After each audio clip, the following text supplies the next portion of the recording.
The desert had taught Moses how to disappear. Years passed beneath an open sky, far from the palace that once knew his name. The man raised among princes now walked behind sheep. His days followed the slow rhythm of grazing and survival. No crowds, no commands, only wind, dust, and memory. Egypt felt like another life. The anger that once burned in him had cooled into regret. The dreams of justice he once carried had been buried beneath routine. Moses learned to expect nothing more than another sunrise and another stretch of barren land. He thought his story was finished. On an ordinary day, he led the flock deeper into the wilderness than usual. The land grew quiet. The air felt still, as if the desert itself were holding its breath. Then he saw it. A bush burned ahead of him. The flames danced, bright and alive, yet the branches did not turn to ash. Fire consumed nothing. It lingered, steady and impossible. Moses stopped. He watched. The longer he looked, the more the moment pressed against him. This was not a trick of heat or light. Something was calling him closer. He stepped toward the fire, cautious, uncertain. The ground beneath his feet felt different now. The silence thickened. And then, from within the flame, a voice spoke his name. Not as a command, not as an accusation, as recognition. Moses froze. The desert that had hidden him for years now revealed him completely. The voice knew who he was, knew where he had come from, knew what he carried and what he had lost. The ground became sacred. Moses was told to stop, to remove what covered his feet, to stand exposed before something greater than fear or memory. The fire did not threaten him. It invited him. The voice spoke of suffering, of cries rising from Egypt, of a people still bound, still waiting. The pain Moses had tried to forget was named aloud. And then came the words that changed everything. You will go. The shepherd, who believed his life had grown small, was being called back into the heart of danger. The man who fled was being sent. The desert had not been an ending. It had been preparation. Moses stood before the fire, trembling as the past and the future collided. The calling had begun, and there would be no returning to silence. Moses stepped back from the flame. Fear tightened his chest. The command felt impossible. Egypt was not a memory to him. It was a threat. He remembered the palace, the power, the man he had killed, the sentence that still waited for him there. He spoke from weakness, not rebellion. Who am I to go? The question was honest. Years in the desert had stripped away confidence. Moses no longer trusted his strength, his anger, or his voice. He had failed once before when he tried to act on his own. The answer did not flatter him. It promised presence. The voice did not say Moses was enough.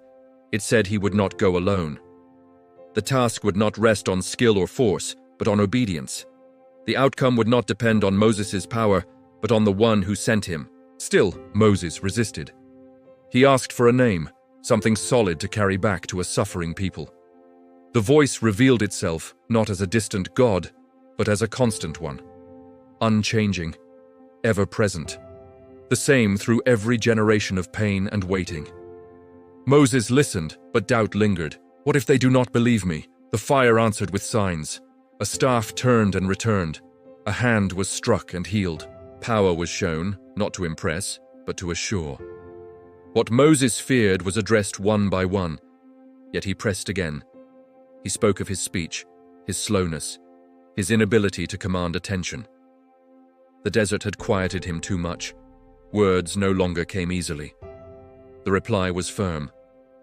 Who made the mouth? The voice reminded him that weakness was not a barrier. It was a vessel. The calling did not require perfection. It required surrender. At last, Moses asked to be sent aside. And for the first time, the fire burned with anger. Not to destroy him, to wake him. Help was given. A companion would stand beside him. The burden would be shared. But the calling would not be removed. Moses could not escape what had been placed within him. The fire remained unconsumed. The desert waited. And Moses stood at the edge of obedience, knowing that once he turned back toward Egypt, nothing in his life would ever be the same again. Moses turned away from the fire with trembling steps, The desert looked the same, yet everything had changed. The silence he once knew was gone. The voice echoed within him, steady and unavoidable. He was no longer simply a shepherd hiding from his past. He was a man sent. The fire faded, but the calling did not.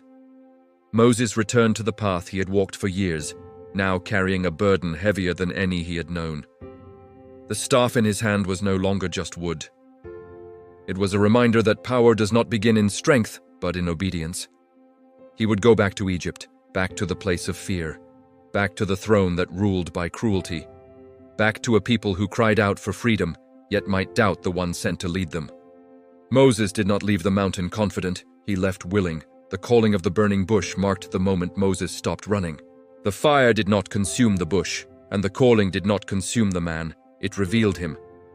Weakness was no longer something to hide. It became the very ground where authority would stand. The journey ahead would be long. There would be resistance. There would be signs and wonders.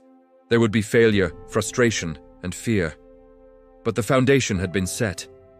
The God who saw suffering had spoken. The God who heard cries had sent a messenger. And the man who once believed his story was over now carried a purpose greater than his fear. The burning bush was not about fire. It was about presence. A reminder that the one who sends also goes with those who obey. That holy ground can appear in the most ordinary places, that a single moment of encounter can redirect an entire life. If this story spoke to you, take a moment to like the video. Subscribe to the channel to continue exploring these powerful biblical narratives, and leave a comment sharing which biblical story you would like to hear next. The fire burned, the voice called, and Moses walked forward into the story that would change a nation